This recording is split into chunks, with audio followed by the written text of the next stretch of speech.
প্রথমেই আপনাকে যেটা করতে হবে, একটা বাটির মধ্যে এই ২টা ডিম ভেঙে নিতে হবে।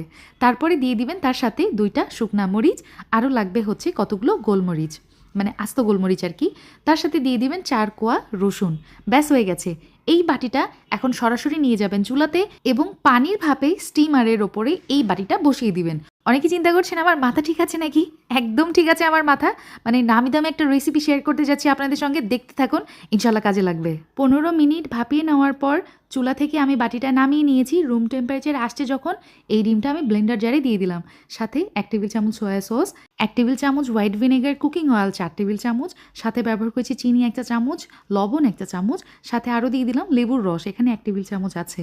আরও আমার লাগছে হচ্ছে গুঁড়া দুধ, এখানে আমি ১ টেবিল চামচ ব্যবহার করছি। সব কিছু ব্লেন্ড করে নিলেই তৈরি হয়ে যাবে সিল্কি স্মুথ, দোকানের চেয়েও হাজার গুণ বেশি টেস্টি স্পেশাল মেয়োনিজ।